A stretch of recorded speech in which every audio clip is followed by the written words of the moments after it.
കാലം കഴിയുന്നു, നാളുകൾ പോയി, കർത്താവിൻ വരവു സമീപമായി.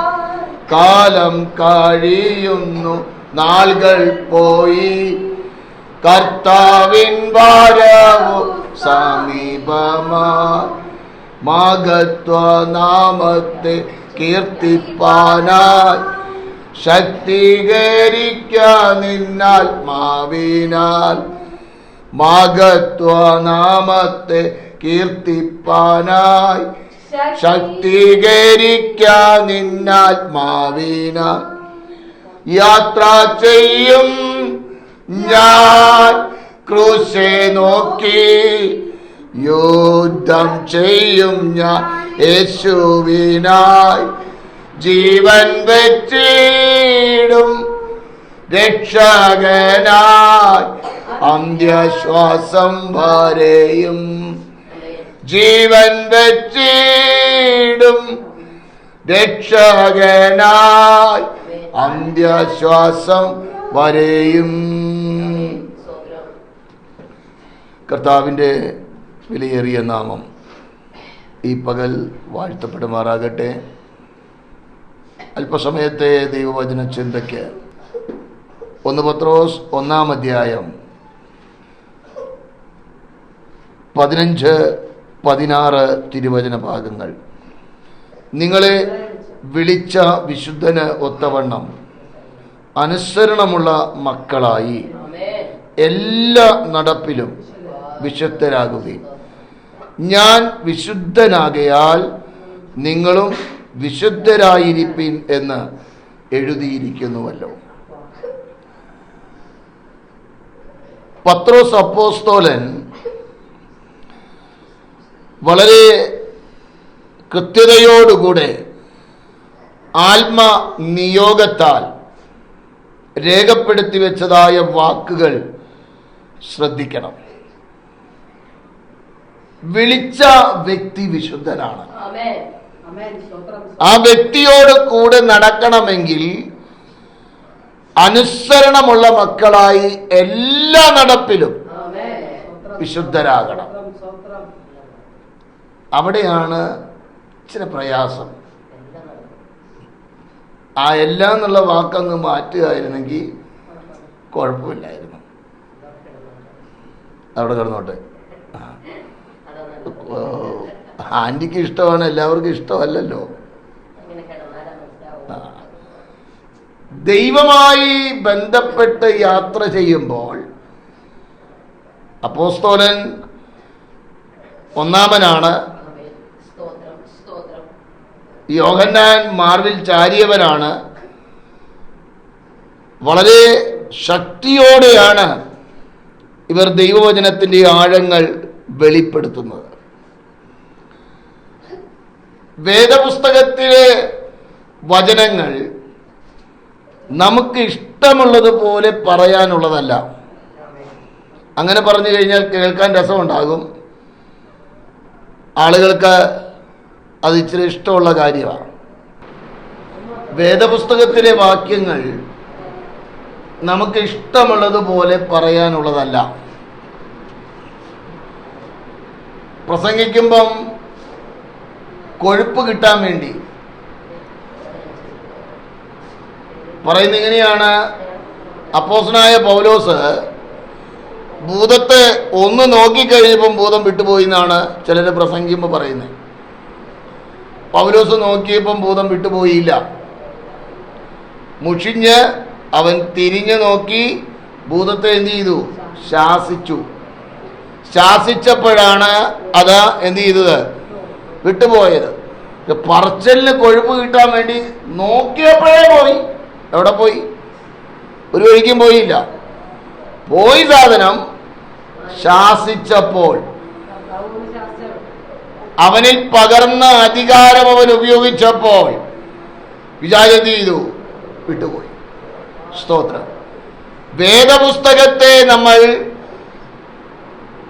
ചെറുതായി കാണരുത്. സ്തോത്രം. ചിരിപ്പിക്കാൻ വേണ്ടി പലതും പറയാൻ പറ്റും, പക്ഷേ ഒരു ദിവസം കണക്ക് കൊടുക്കേണ്ടി വരും. സ്തോത്രം. അപ്പോൾ ഇവിടെ പറയുകയാണ്, വിളിച്ചവൻ വിശുദ്ധനാണ്. വിശുദ്ധിയോടുകൂടെ എന്ത് ചെയ്യണം? ആ വ്യക്തിയുമായി യാത്ര ചെയ്യണം. നിന്നാലാവോളം വചനത്തോട് ചേർന്ന് നീ നിന്നാൽ, നിന്റെ മുൻപിൽ ഒരു ആവശ്യം വരുമ്പോൾ ഉടമസ്ഥൻ നിന്നോട് ചേർന്ന് നിൽക്കും. സ്തോത്രം, ഹല്ലേലൂയ. അതാണ് എന്നെ മാനിക്കുന്നവനെ ഞാൻ മാനിക്കും. ആമേൻ. ഒരു ആവശ്യം നിനക്ക് വരുമ്പോൾ, ഒരു വേദന നിനക്ക് വരുമ്പോൾ, ഒരു പ്രതികൂലം നിന്റെ മുൻപിൽ വരുമ്പോൾ, നിന്നോട് കൂടെ നിൽക്കുന്ന, നിനക്ക് വേണ്ടി ഇറങ്ങി വരുന്ന, ഭയപ്പെടേണ്ടെന്ന് പറയുന്ന, സഹായിക്കാമെന്ന് പറയുന്ന, ഞാൻ പ്രവർത്തിക്കുമെന്ന് പറയുന്ന, ഞാൻ വിട്ടുവയ്ക്കുമെന്ന് പറയുന്ന ആ ദൈവ സാന്നിധ്യം നിനക്ക് വേണ്ടി ഇറങ്ങി വന്ന് പ്രവർത്തിക്കുന്ന ദൈവ പ്രവൃത്തിയായി അത് വെളിപ്പെട്ടു വരും. അതിനെ തടുക്കുവാൻ ഒരു ശക്തിക്കും കഴിയില്ല, ഒരു അന്ധകാര ശക്തിക്കും കഴിയില്ല, ഒരു ശത്രുവിന്റെ പദ്ധതിക്കും കഴിയില്ല. ഞാൻ പലപ്പോഴും പറയാറുള്ളതാണ്, അതിനെ തടുക്കാൻ ആർക്ക് കഴിയും? നിനക്ക് കഴിയും. കുരുത്തക്കേട് ചെയ്താൽ മതി, അല്ലെങ്കിൽ അനുസരണക്കേട് കാണിച്ചാൽ മതി, എന്തേലും പണി ഒപ്പിച്ചാൽ മതി, ദൈവപ്രവൃത്തി എന്ത് ചെയ്യില്ല. സ്തോത്രം, ആമേൻ. സ്തോത്രം. ദൈവ പൈതലേ, എന്നെ കേൾക്കുന്ന ജനമേ, ദൈവവചനത്തോട് ചേർന്ന് നിൽക്കുക. സ്തോത്രം. ഏത് വിഷയവും നിന്റെ മുൻപിൽ വരട്ടെ, ഏത് സാഹചര്യവും നിനക്കെതിരെ ഉണ്ടാകട്ടെ, സ്തോത്രം, നീ നിന്നുകൊടുത്താൽ മതിയെന്നേ. സ്തോത്രം. ഞാൻ നേരത്തെ ഓർപ്പിച്ചതുപോലെ അഗ്നിയുടെ മുൻപിൽ നിൽക്കുന്ന യഹൂദ ബാലന്മാർ, അവർ അഗ്നിയുടെ മുൻപിലാണ്. സ്തോത്രം. അവർ പ്രഖ്യാപനം നടത്തി, രാജാവേ, നീ നിർത്തിയ ബിംബത്തെ നമസ്കരിക്കില്ല, ഞങ്ങളൊരു ദൈവത്തെ സേവിക്കുന്നു, ആ ദൈവം ഞങ്ങളെ വിടുവിക്കും. ഇനി അഥവാ വിടുവിച്ചില്ലെങ്കിലും നമസ്കരിക്കുകയില്ല. സ്തോത്രം. ഈ പ്രഖ്യാപനം മാത്രമേ അവർ നടത്തിയുള്ളൂ, വേറെ ട്രിക്കൊന്നും അവർ ഉപയോഗിച്ചില്ല. പക്ഷേ അവരുടെ മേൽ കൃപയുടെ സാന്നിധ്യം വെളിപ്പെടുവാൻ തുടങ്ങി. അഗ്നി മാറിയില്ലെന്നേ. സ്തോത്രം. 7 മടങ്ങ് ചൂട് വർദ്ധിച്ചു. എന്നാൽ അഗ്നിക്കകത്തവർ വീണു. സത്യമാ. എന്നാൽ 4ാമതായി നിന്നവർക്ക് വേണ്ടി, ധൈര്യത്തോടെ നിന്നവർക്ക് വേണ്ടി, ലഭിച്ച കൃപയ്ക്കനുസരിച്ചവർ നിന്നപ്പോൾ 4ാമതായി ഇറങ്ങി വന്ന ദൈവ സാന്നിധ്യം. പാട്ടുപാടിയതുകൊണ്ട് എരിറ്റിയിൽ വീണാലും അവിടെ ഞാൻ ഏകനല്ല, പാടും നീ. വിഷയം വരുമ്പോൾ നീ ആടും. സ്തോത്രം. പ്രതികൂലം വന്നാൽ നീ ഓടും. അതല്ല ക്രിസ്തീയ ജീവിതം. നിൽക്കുവാൻ നീ തയ്യാറാകുമ്പോൾ ചൂട് കൂടുമെന്നേ. എന്നാൽ അതിനകത്ത് നിനക്ക് വേണ്ടി നിന്റെ കൂടെ ഇറങ്ങി വരുന്ന ഒരു ദൈവ സാന്നിധ്യം വെളിപ്പെടും. മാത്രമല്ല, അന്ന് വരെ നിനക്ക് ലഭിക്കാത്ത, അന്ന് വരെ മറ്റുള്ളവർ കാണാത്ത ശ്രേഷ്ഠത അനുഭവിക്കുവാൻ ദൈവം നിന്നെ പ്രാപ്തനാക്കും. സ്തോത്രം. പറയാൻ എളുപ്പമാ. എന്നെ മാനിക്കുന്നവനെ ഞാൻ മാനിക്കും എന്ന് വചനം പറയുന്നത് ഏറ്റു പറയാൻ എളുപ്പമാ. പക്ഷെ നിന്നാൽ ആ വചനത്തിന്റെ നിവർത്തി, ആ വചനത്തിന്റെ പ്രവൃത്തി, ആ വചനത്തിന്റെ മഹത്വം നിനക്ക് വേണ്ടി, നിന്റെ കുടുംബത്തിന് വേണ്ടി, തലമുറയ്ക്ക് വേണ്ടി വെളിപ്പെടുത്തുവാൻ നീ സേവിക്കുന്ന ദൈവം മതിയായവനാണ്. ഞാൻ വിശുദ്ധനാകയാൽ വിശുദ്ധരായിരിക്കണം. അതെങ്ങനെ? എല്ലാ നടപ്പിലും. ആമേൻ. ഇത് വേദപുസ്തക വ്യവസ്ഥയാണ്. മാറ്റമില്ലാത്ത വചനം പറയുന്നത് എന്തുകൊണ്ടാണ് കർത്താവ് ഇത്രയും ശക്തമായി ഇവിടെ പറയുന്നത്? നമ്മൾ വീണ്ടെടുത്തതായ വീണ്ടെടുപ്പിൻ്റെ വിലയാണ് അതിൻ്റെ ഏറ്റവും പ്രധാനപ്പെട്ട വസ്തുത. സ്തോത്രം. അതിൻ്റെ തുടർന്നുള്ള വാക്യം വായിച്ച് 17, 18, 19 വാക്യം. മുഖപക്ഷം കൂടാതെ ഓരോരുത്തൻ്റെ പ്രവൃത്തിക്ക് തക്കവണ്ണം ന്യായം വിധിക്കുന്നവനെ നിങ്ങൾ പിതാവ് എന്ന് വിളിക്കുന്നു എങ്കിൽ നിങ്ങളുടെ പ്രവാസകാലം ഭയത്തോടെ കഴിപ്പിൻ. അപ്പോൾ ഇത് പ്രവാസകാലമാണ്. നമ്മുടെ ശാശ്വത ഭവനം ഇവിടെയല്ല, ഇത് താൽക്കാലികമായി എന്ന് പറഞ്ഞാൽ വാടകയ്ക്ക് ഇപ്പോൾ വീടെടുത്ത് താമസിക്കുന്ന ഒരു വ്യക്തി എന്തല്ല, അത് സ്വന്തം വീട് അല്ല. ഇനിയിപ്പോൾ സ്വന്തം വീടുണ്ടെങ്കിലും അതെന്തല്ല, ഒരു ദൈവവൈതലിനെ സംബന്ധിച്ചിടത്തോളം അത് താൽക്കാലികമായ ഒരു വാസസ്ഥലം മാത്രമാണ്. പ്രവാസകാലം എന്ന് വചനം പറയുന്നു. അപ്പോൾ ആ പ്രവാസകാലം എന്ത് ചെയ്യണം? ഭയത്തോടെ കഴിക്കണം. അടുത്തത് വ്യർത്ഥവും അപ്പോൾ കഴിഞ്ഞ നാളുകളിൽ നമ്മളുടെ നടപ്പ് എങ്ങനെയുള്ളതായിരുന്നു? വ്യർത്ഥമായിരുന്നു. പിന്നെ പാരമ്പര്യത്തിൻ്റെ കുറച്ച് കച്ചവടം ഉണ്ടായിരുന്നു. അത് ചെയ്യണം, ഇത് ചെയ്യണം, അങ്ങനെ വേണം, ഇങ്ങനെ വേണം, അവിടെ കെട്ടണം, ഇവിടെ കെട്ടണം, അവിടെ അടിക്കണം, ഇവിടെ വെക്കണം എന്ന് വേണ്ട കുറേ പരിപാടികൾ ഉണ്ടായിരുന്നു. പക്ഷെ ഇപ്പോഴും ചിലർ പെന്തക്കോസ്തിയ വന്നു കഴിഞ്ഞാൽ ഇപ്പോഴും അത് വിടാത്തവരുണ്ട്. സ്തോത്രം. പല്ലി അടിച്ചാൽ പറയും അത് ശരിയാണെന്ന്. പൂജ ചാടിയ പറയും അത് ദോഷമാണ്, പോകരുത്. പലതും നോക്കുന്ന പല പെന്തക്കോസ്തുകാരും ഉണ്ട്. ആശേരി കണക്ക് നോക്കി വീട് വെക്കുന്നവരുണ്ട്. സ്തോത്രം. അങ്ങനെ എന്ന് വേണ്ട പല പരിപാടികൾ, പാല് കാച്ചി തളച്ച് പോകാൻ തളച്ചെന്ത് ചെയ്യണം? അടുപ്പിച്ചാടണം. അത് സ്റ്റൗവിൻ്റെ മേളിൽ ചാടിക്കുന്ന ആൾക്കാരുണ്ട്. ഇതൊക്കെ എന്ന് പറയുന്നത് പഴയ നാളുകളിൽ പിതൃപാരമ്പര്യമായി ചെയ്തുകൊണ്ടിരുന്നതാണ്. അതാർക്ക് പാടില്ല? ഒരു ദൈവ പൈതലിന് പാടില്ല. പാല് തിളപ്പിക്കണമെങ്കിൽ തിളപ്പിച്ചോ, വെള്ളം തിളപ്പിച്ചാലും കുഴപ്പമൊന്നുമില്ല. പാലെന്നെ തിളപ്പിക്കണം നിർബന്ധമൊന്നുമില്ല. കട്ടൻ ചായ തിളപ്പിക്കാനായിട്ട് വെള്ളം തിളപ്പിച്ച് എന്ത് ചെയ്യാം? അത് ആ സ്റ്റൗ കത്തിക്കാൻ പ്രാർത്ഥിച്ച്, ആദ്യമായിട്ടൊരു വീട്ടിൽ സ്റ്റൗ കത്തിക്കുകയാണല്ലോ, പ്രാർത്ഥിച്ച് എന്ത് ചെയ്യുക? അതും കത്തിച്ച് കുറച്ച് വെള്ളം വെക്കാം. പ്രാർത്ഥിച്ച് ആ സ്റ്റൗ കത്തിച്ചത് ഓക്കെ. ആദ്യമായിട്ടൊരു പുതിയ വീട്ടിൽ നമ്മളത് ചെയ്യുന്നത് അങ്ങനെ ചെയ്യുന്നതുകൊണ്ട് കുഴപ്പമുള്ള കാര്യമല്ല. പക്ഷേ പരിപാടി എന്ന് പറയുന്നത് അത് ഇന്ന രീതിയിൽ എന്ത് ചെയ്യണം? അതിന് സമയം നോക്കുന്നവരുണ്ട്. ഇന്ന സമയത്ത് എന്ത് ചെയ്യണം? ഇതൊക്കെ പഴയ പരിപാടിയാണ്. ഒരു ദൈവ പൈതലിന് ഇതൊന്നും എന്തല്ല, പാടില്ല, പാടില്ല.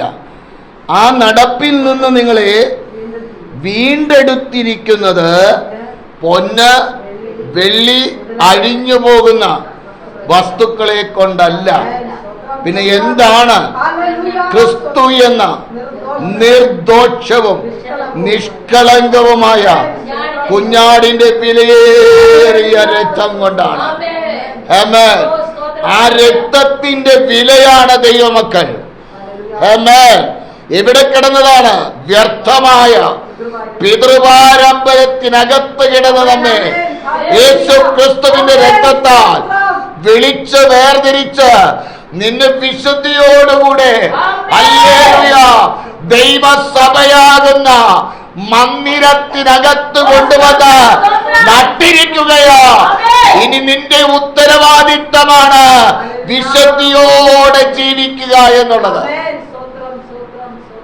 സ്തോത്രം. ആ ഉത്തരവാദിത്തം ആര് ചെയ്യണം? ദൈവ പൈതൽ ചെയ്തേ മതിയാകൂ. ഇനി അത് ചെയ്യാനായിട്ട് അവിടെ ഒന്നും കൂടെ ആഴമായിട്ടൊരു കാര്യം കൂടെ പറയുന്നുണ്ട്. 21-ാം വാക്യം. നിങ്ങളുടെ വിശ്വാസവും പ്രത്യാശയും ദൈവത്തിൽ വെച്ചുകൊള്ളേണ്ടതിന് ദൈവം അവരെ മനുഷ്യരിൽ എഴുന്നേൽപ്പിച്ച് അവരെ തേജസ്സ് കൊടുത്തിരിക്കുന്നു. അപ്പോൾ ചുമ്മാതെ നിങ്ങൾ എന്ത് ചെയ്യണ്ട? വിശ്വസിക്കുന്നു. ചുമ്മാതെ കാര്യം പറഞ്ഞുകൊണ്ട് നടക്കണ്ട. കൃത്യമായ ഒരു മാതൃക. മോനെ, നിന്നെ വിളിച്ചു നിർത്തിയിരിക്കുന്ന വെറുതെയല്ല, കൃത്യമായ ഒരു പാറ്റേൺ കാണിച്ചു തരികയാ. നിനക്ക് വേണ്ടി ചൊരിയപ്പെട്ട രക്തം നിർദോഷവും നിഷ്കളങ്കവുമായ രക്തമാണ്. അല്പം പോലും പാപമില്ലാത്ത, അല്പം പോലും ഹല്ലേലൂയ ഒരു കുറ്റം പറയാനില്ലാത്ത ഒരു രക്തത്താൽ നിന്നെ വീണ്ടെടുത്തെങ്കിൽ,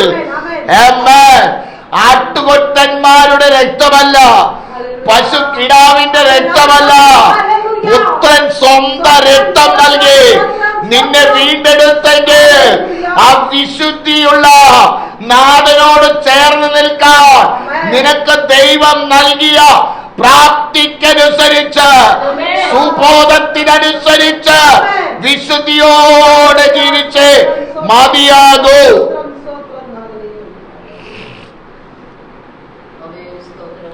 സ്തോത്രം. ഞാൻ പലപ്പോഴും പറഞ്ഞിട്ടുള്ള കാര്യമാണ്, വേദപുസ്തകത്തിൽ കാണുന്ന ഒരു വ്യക്തിത്വമാണ് ദാവീദ്. കുരുത്തക്കേട് അവന്റെ ജീവിതത്തിൽ സംഭവിച്ചിട്ടുണ്ട്. പക്ഷെ നിഷ്കളങ്കമായൊരു മനസ്സിനുടമയായി അവൻ ചില കാര്യങ്ങൾ കർത്താവിനോട് പറഞ്ഞപ്പോൾ അവന് വേണ്ടി പ്രവൃത്തിയുമായി ഇറങ്ങി വന്ന ഒരു ദൈവത്തെ നമുക്ക് വേദപുസ്തകത്തിൽ കാണാൻ കഴിയും. ഒരു പഴയ നിയമ ഭക്തന് വേണ്ടി അപ്രകാരം ദൈവ സാന്നിധ്യം വെളിപ്പെടുത്തിയെങ്കിൽ പുതിയ നിയമ സഭയെ ക്രിസ്തുവിന്റെ രക്തത്താൽ വീണ്ടെടുത്ത മണവാട്ടി സഭയെ നിന്നെ എത്രയധികം സൂക്ഷിക്കും, നിനക്ക് എത്രത്തോളം അധികം സംരക്ഷണമുണ്ടെന്നറിയാമോ? അതിന്റെ മാധുര്യമൊന്ന് മനസ്സിലാക്കിയാൽ, അതിന്റെ ശ്രേഷ്ഠതയൊന്ന് മനസ്സിലാക്കിയാൽ, ഹല്ലേലൂയ, അപ്പാ പിതാവേ എന്ന് വിളിപ്പാൻ പുത്രത്വത്തിന്റെ അധികാരം നൽകിയ ആ അധികാരത്തെ ഹല്ലേലൂയ നീ തിരസ്കരിക്കരുത്. ആമേൻ. ആ വചനത്തോട് ചേർന്ന് നിൽക്കുവാൻ നിനക്ക് മനസ്സുണ്ടാകണം. അവിടെ ഇങ്ങനെ ആയ പോരെ. സ്തോത്രം. ഇങ്ങനെ ആയപ്പോ എന്നാ കുഴപ്പം? സ്തോത്രം. ബാക്കി ഏത് കാര്യങ്ങൾക്കും ഇപ്പം പുത്രൻ സ്കൂളിൽ പോകുക, അതിന് യൂണിഫോം ഉണ്ട്, അവർ പറയുന്ന കാര്യങ്ങൾ ചെയ്യാതെ ആ ക്ലാസ്സിൽ ചുവ നേരെ പോയിരിക്കാൻ പറ്റുമോ? ഇതെല്ലാം നമ്മൾ ചെയ്യും. വചനത്തിന്റെ അടുക്കൽ വരുമ്പോൾ ഇത് ഇങ്ങനെ ആയപ്പോ എന്നാ കുഴപ്പം? കുഴപ്പമൊന്നുമില്ല, നീ അങ്ങ് എത്തില്ലെന്നേ ഉള്ളൂ, വേറെ കുഴപ്പമൊന്നുമില്ല. അങ്ങ് എത്തണമെങ്കിൽ വചനം അനുസരിച്ചേ മതിയാകൂ. സ്തോത്രം. ആമേൻ. പ്രത്യാശയുള്ള ഒരു ജീവിതമാണ് ക്രിസ്തീയ ജീവിതം. നീ പ്രത്യാശയോടുകൂടെ വചനത്തോട് ചേർന്ന് ജീവിക്കുക.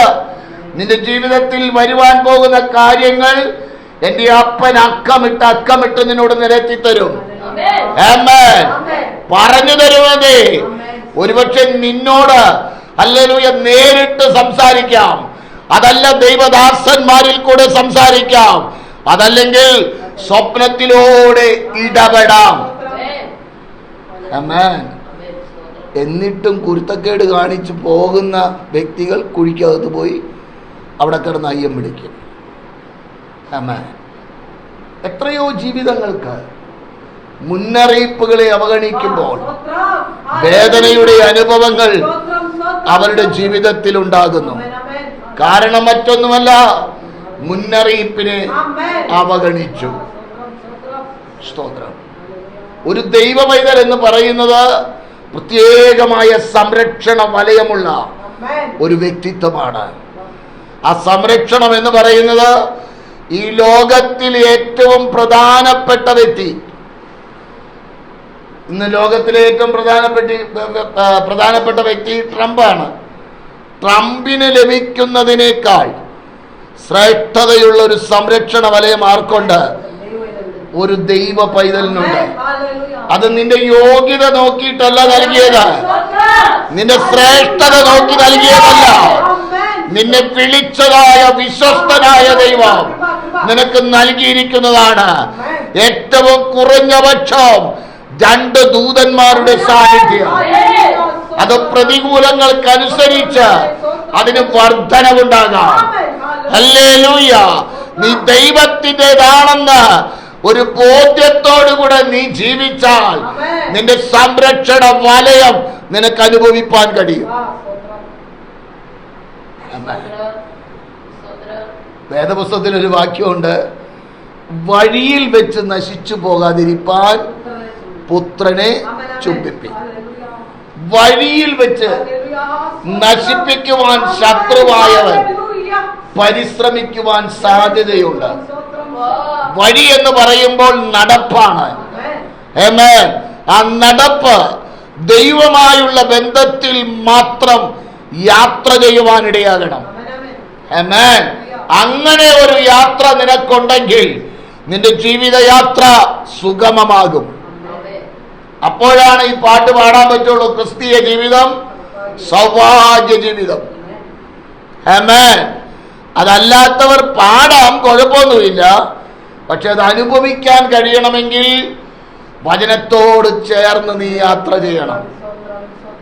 അപ്പോൾ അത് സൗഭാഗ്യ ജീവിതമാകും, അത് ആനന്ദമുള്ളതാകും, സന്തോഷമുള്ളതായി മാറും. അപ്രകാരം ഒരു അനുഭവത്തിന് ഉടമയായി ദൈവം നിന്നെ മാറ്റും. നിന്റെ വിശ്വാസവും പ്രത്യാശയും ദൈവത്തിൽ വെച്ചുകൊള്ളേണ്ടതിന്. അപ്പോൾ കർത്താവായ യേശുക്രിസ്തുവിനെ മരിച്ചവരുടെ ഇടയിൽ നിന്ന് ഉയർപ്പിച്ചതിന്റെ പുറകിൽ സഭയാം ഹല്ലേലൂയ മണവാട്ടിക്ക് ഒരു മാതൃക കർത്താവ് കാണിച്ചു തരികയാണ്. മക്കളെ, ചുമ്മാതെയല്ലെന്നേ ഈ ഭൂമിയിൽ നിന്ന് എന്തുണ്ട്? ഒരു ഉയർപ്പ് ഉണ്ട്. ഉണ്ടാകാമെന്നല്ല, ഉണ്ട്. ആകാൻ സാധ്യതയുണ്ടെന്നല്ല, ആകും. അത് ഉറപ്പാണ്. ആമേൻ. ഹല്ലേലൂയ. പ്രകൃതി ലോകം മൊത്തം കർത്താവിന്റെ വരവിന് വേണ്ടി ഒരുങ്ങിക്കൊണ്ടിരിക്കുകയാണ്. സ്തോത്രം. കാഹള ശബ്ദം കേൾക്കാൻ കഴിയണമെങ്കിൽ ഇപ്പോൾ ദൈവശബ്ദം കേൾക്കുന്ന ഒരു വ്യക്തിയാകണം. ഇപ്പോൾ എൻ്റെ ആടുകൾ എൻ്റെ ശബ്ദം കേൾക്കും. അത് കേൾക്കണം നമ്മൾ. അത് കേൾക്കാത്ത ഒരു വ്യക്തിയും കാഹള ശബ്ദം കേൾക്കുമെന്ന് എനിക്ക് ഉറപ്പില്ല. പിന്നെ ദൈവം എന്തെങ്കിലും പരിഗണന കൊടുത്ത് കൊണ്ടുപോകുന്നെങ്കിൽ കൊണ്ടുപോട്ടെ, എനിക്ക് വിരോധവും ഇല്ല. പക്ഷെ വേദപുസ്തക വ്യവസ്ഥ പ്രകാരം എന്തുണ്ടാകാൻ സാധ്യതയില്ല? കേൾക്കാൻ സാധ്യതയില്ല. കേട്ടാലല്ലേ നടക്കുകയുള്ളൂ. ജീവനോടെ ഇരിക്കുന്ന സമയത്ത് ദൈവശബ്ദം എന്ത് ചെയ്തിട്ടില്ല? ഒരിക്കൽ പോലും കേട്ടിട്ടില്ല. കയ്യിരിപ്പ് വിട്ടിട്ടില്ല എന്നുള്ളത് വേറെ കാര്യം. ദൈവശബ്ദം കേട്ട് കഴിഞ്ഞ് എന്ത് ചെയ്യും? വിടും. വേദപുസ്തകം പറയുന്നത് 2 പേർ ഒത്തിട്ടല്ലാതെ എങ്ങനെ ചേർന്ന് നടക്കും? ചേർന്ന് നടക്കണമെങ്കിൽ ആ വ്യക്തികൾ തമ്മിൽ എന്തുണ്ടാകണം? കള്ളു കുടിക്കാത്ത ഒരു വ്യക്തി കള്ളുകുടിയുടെ കൂടെ നടക്കുവോ? ഇനി ബീഡി വലിക്കാത്ത ഒരു വ്യക്തി ബീഡി വലിക്കുന്നവന്റെ മുന്നിൽ പോയി നിൽക്കുവോ? നല്ലൊരു ശതമാനം നിൽക്കാൻ സാധ്യതയില്ല. ഇല്ലെങ്കിൽ നിൽക്കുന്നെങ്കിൽ അവനുമായിട്ട് എന്തോ പണി ഉണ്ട്, അതുകൊണ്ടാ ചേർന്ന് നിൽക്കുന്നത്. സ്തോത്രം.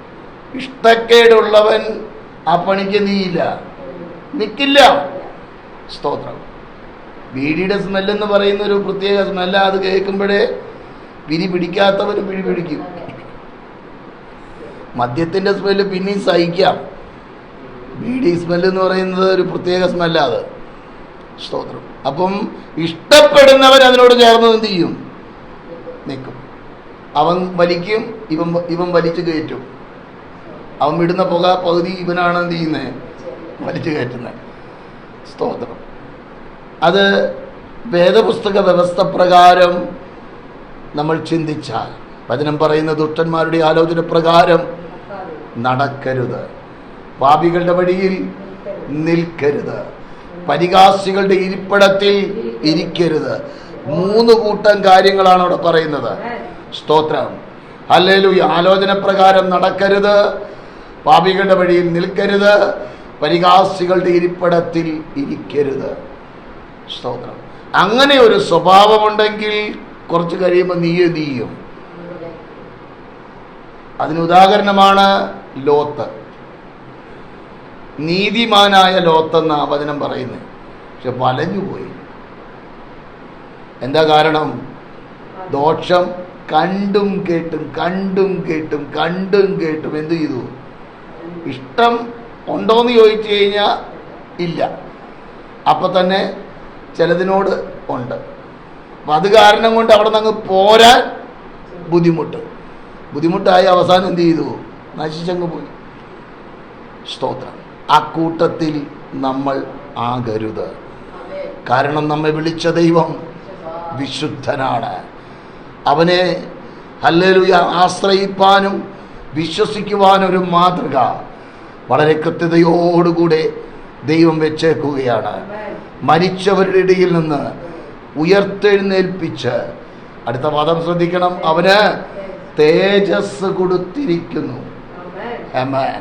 അപ്പോൾ തേജോരൂപിയായ കർത്താവിനോടുകൂടെ ഒരു ദിനം നമ്മളും അവനെ പോലെ രൂപാന്തരം പ്രാപിക്കേണ്ടവരാണ്. സ്തോത്രം. അത് രൂപാന്തരം പ്രാപിക്കണമെങ്കിൽ ഈ മണ്ണാകുന്ന ശരീരം, ഈ ജഡമാകുന്ന ശരീരം പറയുന്നത് അനുസരിക്കരുത്. ജഡത്തെ അനുസരിച്ച് നീ ജീവിച്ചാൽ മരിക്കും നിശ്ചയമാണ്. ആത്മാവിനെ അനുസരിച്ച് ജീവിക്കുന്നുവെങ്കിൽ നീ ജീവിക്കും. ആത്മാവിനോട് ചേർന്ന് നിലകൊള്ളുവാൻ സ്വർഗത്തിലെ ദൈവം നമ്മെ സഹായിക്കട്ടെ.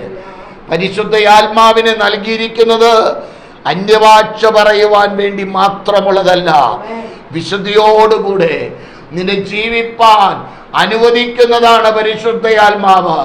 ശരിയും തെറ്റും ആലോചന പറഞ്ഞ് നിന്നെ വഴി നടത്തുന്നതാണ് പരിശുദ്ധ ആത്മാവ്. ആ പരിശുദ്ധ ആത്മാവിന്റെ സാന്നിധ്യം അനുഭവിക്കുന്ന ഒരു ദൈവ പൈതലേക്ക് വേർപെട്ടേ മതിയാകൂ. ആത്മാവിന്റെ പേര് തന്നെ പരിശുദ്ധ ആത്മാവ്. അപ്പോൾ ആത്മാവ് അശുദ്ധിയുള്ളടത്ത് കാണുമോ? സ്തോത്രം. നല്ലൊരു ശതമാനം ആത്മാവിനെ ചൊവ്വേ നേരെ പ്രാപിച്ച വിശ്വാസികളാണെങ്കിൽ, ചൊവ്വേ നേരെ പ്രാപിച്ച പാസ്റ്റർമാരാണെങ്കിൽ ഇന്ന് ഈ കാണുന്ന പെന്തക്കോസുകോളം എമ്പണ്ടേ അനുഗ്രഹിക്കപ്പെട്ടനെ. സ്തോത്രം. കഴിഞ്ഞ ദിവസം പറഞ്ഞതുപോലെ മറ്റൊരുത്തൻ്റെ കൊക്കയിലുള്ള കൊക്കോ എന്ത് ചെയ്യില്ല, പെന്തക്കോസുകാരൻ പറിക്കില്ല. സ്തോത്രം. ആമേൻ. എന്താ കാര്യം? പ്രാർത്ഥിക്കുന്നു, വിടുതലിന് വേണ്ടി പ്രാർത്ഥിച്ചുകൊണ്ടിരിക്കുക, പക്ഷെ കയ്യിലിരിപ്പ് എന്ത് ചെയ്തിട്ടില്ല. പേരെന്താ? വിശ്വാസി. പണി എന്താ? അയലക്കത്തെ മറ്റൊരുത്തൻ്റെ കൊക്കോ ഇവിടെ നിന്ന് എന്ത് ചെയ്തുകൊണ്ടിരിക്കുക. പറമ്പ് നിന്റെ, കൊക്കോ മരം മറ്റവൻ്റെ, അത് പറിച്ചുകൊണ്ടിരിക്കുക. എങ്ങനെ നേരെയാവും? ഇത് നല്ലൊരു ശതമാനം ഇതിപ്പോൾ നമ്മൾ കണ്ട കാരണം, കാണാത്തത് എത്രയൊക്കെ എടുക്കുന്നു. സ്തോത്രം. അത് ദൈവവൈതലിന് ചേർന്നതല്ല. സ്തോത്രം. മറ്റൊരുത്തൻ്റെ മുതൽ, അന്യൻ്റെ മുതൽ സ്തോത്രം അപഹരിക്കരുത്. സ്തോത്രം. വിശുദ്ധിയോടുകൂടെ ജീവിപ്പാൻ വിളിക്കപ്പെട്ട ദൈവവൈതൽ വിശുദ്ധിയോടെ ജീവിക്കേണ്ടത് അനിവാര്യമാണ്. അതുകൊണ്ടാണ് ഞാൻ പലപ്പോഴും പറയുന്നത്, സ്തോത്രം പറഞ്ഞതുകൊണ്ട് കാര്യമില്ല, നീ സൂത്രം കാണിക്കരുത്. സ്തോത്രം നീ പറയുന്നുവെങ്കിൽ, അതരം നിന്റേത് ശുദ്ധിയുള്ളതെങ്കിൽ, നിന്റെ കരങ്ങൾ ശുദ്ധിയുള്ളതെങ്കിൽ, ശുദ്ധിയോടുകൂടെ നീ ജീവിക്കുന്നുവെങ്കിൽ, നിന്റെ ആദരത്തിൽ നിന്ന് വരുന്ന സ്തോത്രത്തിന് വിലയുണ്ടെന്നേ. ആ സ്തോത്രം കേൾക്കുമ്പോൾ തന്നെ അന്ധകാര ശക്തി വിറയ്ക്കും. ആ സ്തുതി കേൾക്കുമ്പോൾ തന്നെ ദുഷ്ടമണ്ഡലം വിറയ്ക്കും. ആമേൻ. അതിന്റെ മുൻപിൽ പതറാതെ വിശുദ്ധിയോടെ ജീവിപ്പാൻ ഈ നാളുകളിൽ നമ്മെ പൂർണ്ണമായി ദൈവങ്ങളിലേക്ക് ഏൽപ്പിച്ചു കൊടുക്കാം. ഞാൻ വിശുദ്ധനാകയാൽ നിങ്ങളും വിശുദ്ധരായിരിപ്പിൻ. അവിടെ എഴുതിയിരിക്കുന്ന വാക്ക് എല്ലാ നടപ്പിലും അനുസരണയുള്ള മക്കളാകണം. എല്ലാ നടപ്പിലും. വചനം പറയുന്നത് ഒരുപക്ഷെ അറിയായ്മയുടെ കാലങ്ങളിൽ ചിലത് നമ്മൾ ചെയ്തെന്ന് വരാം. എന്നാൽ അത് തിരിച്ചറിവുണ്ടാകുമ്പോൾ അപ്പാ അന്ന് ഞാൻ ചെയ്തത് തെറ്റാണെന്ന് ഇന്ന് ബോധ്യമായി. ആ കുറവിനെ അവിടുന്ന് ക്ഷമിക്കണം. പുത്രന്റെ ചോരയാൽ ഒന്നുകൂടെ കഴുകി ശുദ്ധീകരിക്കണം. അങ്ങനെ ഏറ്റുപറച്ചിലോടെ നീ ദൈവസന്നിധിയോടടുത്തു വന്നാൽ ഹല്ലേലൂയ നിന്നെ ശുദ്ധീകരിച്ച് മാർവോട് ചേർത്ത് നിൽക്കുന്ന ആ ദൈവ സാന്നിധ്യം അനുഭവിപ്പാൻ കഴിയും. സ്തോത്രം. അതിനായി നാളുകളിൽ നമ്മെ ഒന്നും കൂടെ സമർപ്പിക്കാം, ദൈവകരങ്ങളിലേക്ക് ഏൽപ്പിച്ചു കൊടുക്കാം. എന്തിനു വേണ്ടിയാണ് നമ്മൾ ഇപ്രകാരം യാത്ര ചെയ്യുന്നത്? തേജസ് പ്രാപിപ്പാനാണ്. ആ തേജോരൂപിയോട് കൂടെ അനുരൂപരാകുവാൻ വേണ്ടിയാണ്. അവനോട് കൂടെ അനുരൂപരാകണമെങ്കിൽ ആ വിശുദ്ധന് ഒത്തവണ്ണം എല്ലാ നടപ്പിലും നമ്മൾ വിശുദ്ധരാകണം. ഇന്ന് പകൽ ദൈവസന്നിധിയിൽ നമ്മെ ഏൽപ്പിച്ചു കൊടുക്കാം. ദൈവസന്നിധിയിൽ ഒന്നുകൂടെ സമർപ്പിക്കാം.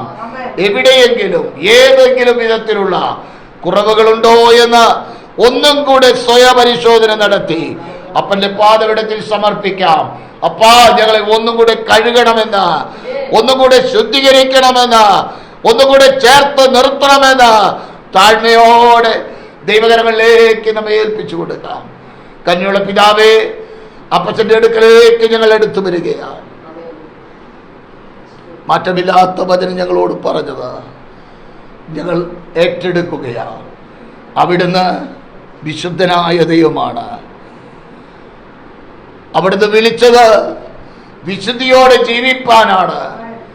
ഒന്നുകൂടെ വിശുദ്ധിയോടെ അപ്പനോട് ചേർന്ന് നിൽപ്പാൻ ഞങ്ങൾക്ക് കൃപ തരണം. പരിശുദ്ധയാത്മാവിന്റെ ആലോചനയാൽ മുൻപോട്ട് ഗമിപ്പാൻ അങ്ങ് ഞങ്ങൾക്ക് കൃപ നൽകണം. അപ്പച്ചാ, ഈ മരുഭൂമി യാത്രയിൽ പട്ടുപോകുവാൻ ഇടയാകാത്ത നിലവാരത്തിൽ പരിശുദ്ധയാത്മാവിനോട് ചേർന്ന് നിന്ന് ശത്രുവിനോട് എതിർത്ത് ജയിക്കേണ്ട ഇടങ്ങളിൽ ജയം പ്രാപിച്ച് അന്ധകാര ശക്തിയോട് എതിർത്ത് ജയവേലി മുഴക്കി മുന്നേറുവാൻ അവിടുത്തെ കൃപ ഞങ്ങളുടെ മേൽ പകർന്നിരിക്കാൻ സ്തോത്രം. അത് ജ്വലിക്കട്ടെ, അതിന് ജ്വലനമുണ്ടാകട്ടെ, ശക്തിയോടെ ജ്വലിക്കട്ടെ, ദൈവപ്രവൃത്തിയായി അത് വെളിപ്പെടട്ടെ. അവിടെ അങ്ങനെ ചെയ്തെടുക്കും കൃപയ്ക്ക് നന്ദി പറയുകയാ. ജനത്തെ മറ്റുമായി ഏൽപ്പിക്കുന്നു, കേൾവിക്കാരെ സമർപ്പിക്കുന്നു, അനുഗ്രഹിച്ച് പ്രാർത്ഥിക്കുന്നു. അനുഗ്രഹമായി ഭവിക്കും. മഹത്വം അങ്ങയ്ക്ക് ക്രിസ്തുയേശുവിൻ നാമത്തിൽ തന്നെ. ആമേൻ, ആമേൻ, ആമേൻ.